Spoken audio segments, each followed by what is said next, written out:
Hello friends, welcome to my channel. तो आज मु सकाळु जल्दी जल्दी उठिकी मोर पाठ पढ़ा काम लगी जाइली कारण जल्दी मोर पाठ सारिबार अच्छी आज कारण आज घर को कुणिया आसबार अच्छा तो पाठ पढ़िया को टाइम मिलबनी। जल्दी जल्दी पाठ पढ़ाटा आम सारीदबा सकाळु उठिकी। तो पाठ पढ़ी सारिकी आसी देखला बेलू घरे आज इडली और मटर तरकारी होता। ब्रेकफास्ट मुझे सकाळु बन पारुनी कारण मोर आ 1.5 मास पर एग्जाम अच्छी से इडली तरकारीटा आज खाईदे भल लंच बनवाई लगी पड़ा कारण आज भेज नॉन भेज सबू बनवार अच्छी आग खाई नवा। तो ये मु ब्रेकफास्ट कर आसला बापा आणिक माछ दे जाइए। तो 1.5 किलो पाखापाखि माछ अच्छी। तो माछ को मु धोईकी लुण हलदी गोलेकी ये पूरा रेडी कर रखीदे।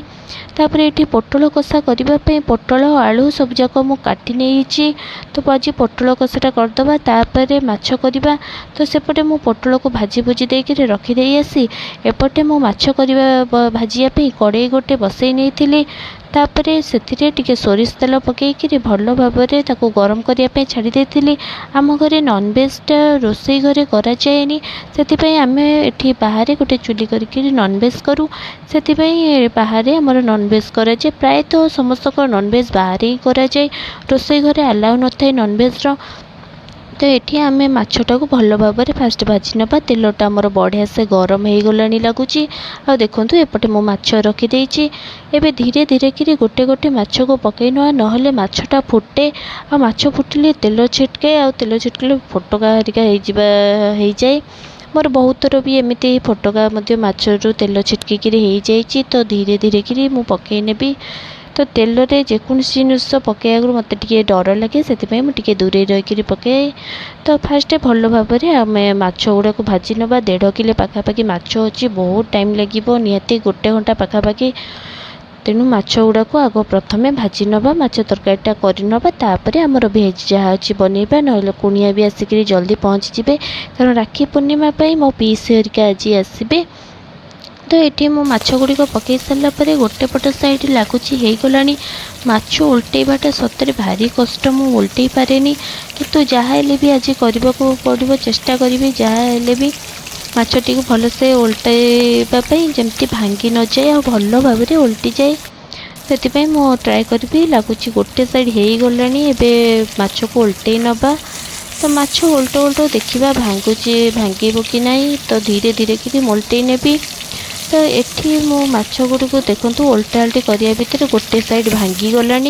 तो ट्राए करुँचे देखा अल्प अल्प कि उल्टे नेबी जहाँ हो पचे हो कारण आउ टाइम नहीं। तो धीरे धीरे कि गोटे साइड्र मुझे माछटा को जेहेतु हो गलानी मु अलग माछरू ये 2टा माछ छड़े देती कारण गोटे साइड हो गलानी जेहेतु। तापर आपको उल्टे नहीं। तापर ये सब माछ को धीरे धीरे कि उल्टे नेला भल भाव में आपको भाजवाई छाड़ीदबा जमती आ गोटे पट साइड हो। तो माछ भजा भजी सब कर सारी आसिक ये मु पखाल आउ दही काकुड़ी पियाज कंचा लंका और माछ भजा आनिक पखाल खाइबापी बसी जाइली। तो मु खाई नी। तापर माछ करने मुझे आलू कर आलू भाजी भुजी रखी दे सारा सेपटे मो माछ देखो सब जाक भाजिकी पूरा रेडी करके रखीदे माछ भजा गुड़िक। तो ये आमर माछ तरकारीटा करनवा। तापर आमर पोटल तरकारी साग भजा आ सब अलग जिनस करवा। तो ये माछ तरकारी करने मुझे तेल रे टिके चीनी पकईकि तापर से मो पियाज गुड़िक सब जाक पकईदे। चीनी टिके नाली है मो पियाज ये सब पकईदे। पियाज गुड़िक टिके खेले खेले देखिए हल्का ब्राउन कलर हाँ जे आम आपको भल भाव में भाजी नवा। जेहेतु चीनीटा आमर अठाड़िया से चीनी को टिके भल भाव में भाजवा पड़े आउ भल भाव टिके गोले गाड़े दवा पड़े नहले सी अठा बागिया लगी जाए। चीनीटा पकईले तरकारी भल रेड कलर आसे से चीनीटा मो पकाए।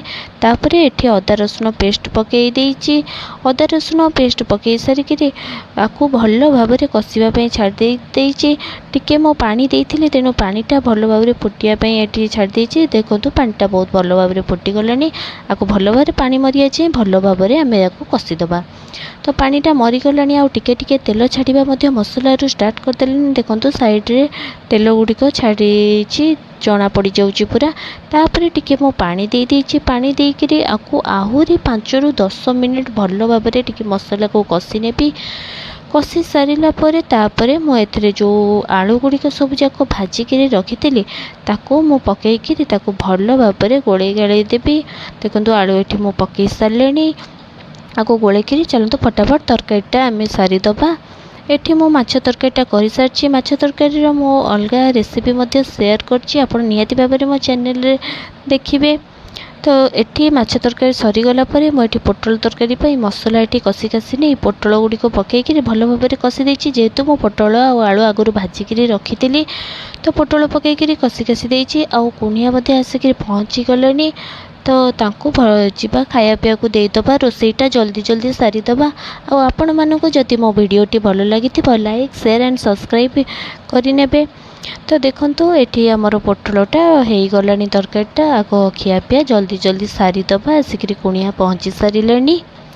ତ ସନ୍ଧ୍ୟାବେଳେ ମୁଁ ଏଠି ଚାହା କରିଦେଇଥିଲି ଆମର ଗେଷ୍ଟମାନଙ୍କ ପାଇଁ। ଖିଆପିଆ ସରିକିରି ଟିକେ ରେଷ୍ଟ ନେଇ ଉଠିଲା ପରେ ମୁଁ ଏଠି ଚାହା ଟିକେ କରିଦେଇଥିଲି ସେମାନଙ୍କ ପାଇଁ। ତାପରେ ସେମାନଙ୍କୁ ଚାହା ଦେଇସାରିଲା ପରେ ଅଳ୍ପ ଟିକେ ଚାହା ମଧ୍ୟ ମୁଁ ଗରମ କରିକିରି ଏଠି ପିଇ ଦେଉଛି, କାରଣ ମୁଁ ଆଜି ସକାଳୁ ବହୁତ ଟାୟାର୍ଡ଼ ଅଛି ଏତେ ଗୁଡ଼େ କାମ କରିସାରିଲା ପରେ।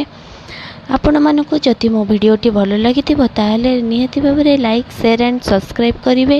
ଏଠି ମୁଁ କପ୍ ନେଇକିରି ଚାହାକୁ ଅଜାଡ଼ି ନେବି। ଆଉ ଚାହା ଟିକେ ପିଇ ରିଲାକ୍ସ ହେଇ ପୁଣି ଟିକେ ପାଠ ପଢ଼ିବାକୁ ବସିଯିବି। ତ ଆଜିର ଭିଡ଼ିଓକୁ ମୁଁ ଏଇଠି ରଖୁଛି। ପୁଣି ଦେଖାହେବ ଆଉ ଗୋଟେ ନୂଆ ଭିଡ଼ିଓରେ। ରହୁଛି ଜୟ ଜଗନ୍ନାଥ। ଆପଣଙ୍କୁ ଯଦି ଭିଡ଼ିଓଟି ଭଲ ଲାଗିଥିବ ଲାଇକ୍ ସେୟାର ଆଣ୍ଡ ସବସ୍କ୍ରାଇବ୍ ଯାହା ହେଲେ ବି କରିବେ। Thank you.